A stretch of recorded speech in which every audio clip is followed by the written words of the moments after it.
Hi guys, today we're going to be looking at a couple of options for vacuums. Maybe you're looking to pick one up for your job site or your workshop. One is corded, the other one is battery powered. Now I know what you're thinking, you can't really compare the two, but let's go through those pros and cons.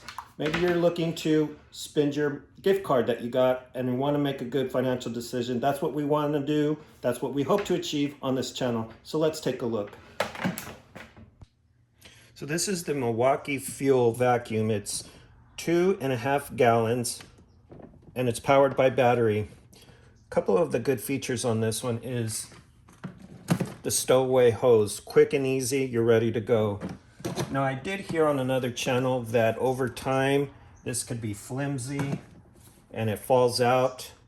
Well, I got a quick fix for that. The one thing I can think of is you can get some red duct tape and just put enough strips there to build it up, and then you're good to go. Just like that. These top shelf here stowaways your attachments. These come with the vacuum. Your battery is going to be located just inside.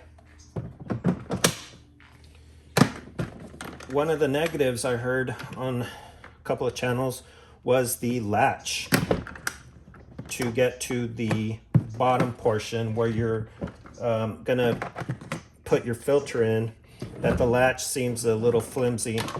Well, it's like anything else, guys. There are tools that you could be really rough with, and there's going to be things throughout the day that you're really careful with, like your iPhone.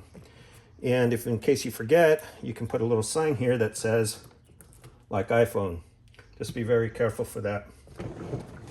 It does both suction and blowing. You attach the blowing on the other side by turning this handle and removing it, just like that.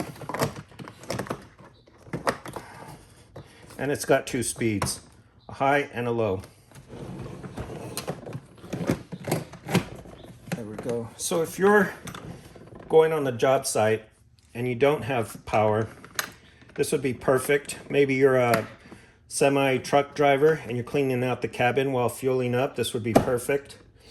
Maybe you work in a golf shop and in between customers you're picking up some of the grass that gets tracking in. This would be perfect. Now let's look at the corded vacuum cleaner. Now one of the drawbacks is of course the stowaway. It is just very difficult to get the cord in and out. Here is the hose. It goes in a certain way. That's kind of a little bit of a nightmare to bring in and out each and every time. You do get better at it with time. It does come with an area to stow away some attachments. And this is a 5.0 horsepower. Roughly the same bay. Maybe I'm going to say 3 gallon, maybe a 4 gallon. We can check the specs on that. But let's put it through the test and see how they do. A couple other investments that you're probably going to need to make if you do go with the Milwaukee would be obviously the batteries, the battery charger, and I highly recommend the bags. These are model number 4990 2016, and they come 3 in a pack, and they run just under $20. And because it is a Milwaukee pack out, that is going to allow you to use that functionality on the top and also the bottom for easy snap-on for units just like that. This is a great option. Okay, we got the Milwaukee here on the right. We'll do a section first on the low setting. Then after maybe a couple of passes, I'll put it on the high section, see if that makes a difference. I will stop the Milwaukee, then proceed with the Ridgid 5.0 horsepower vacuum cleaner. One thing I just spotted was that the hoses are a little different. This one's a little skinnier. This one is, I think it's standard size. What I mean by that is yeah, I mean, it's standard size for a lot of fittings across many attachments. Whereas this one, it came with an additional attachment that would bring it up to the radius or diameter of the Ridgid. So let's clean. We got here a floor mat from a car, pretty dirty. So let's put it on low and see how we do.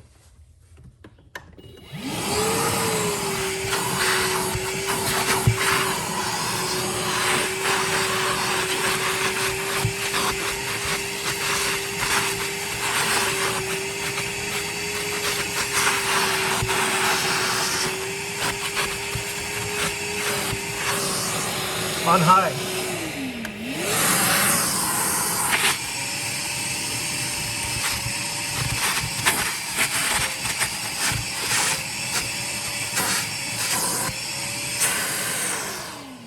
Okay, the low setting, it did clean it. Some residual here. I purposely picked out this rough area for the low. And the high I knew was I'll be able to do the passes a little more quickly. So overall, it's cleaning it fairly good. And now the corded electric Ridgid.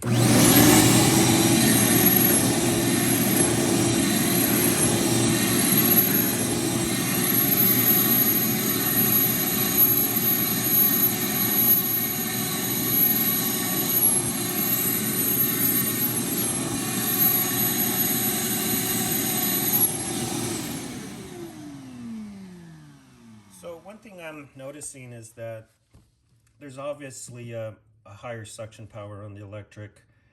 I was able to, as you saw when I put it here, I had to hold the mat down because it was sucking so high.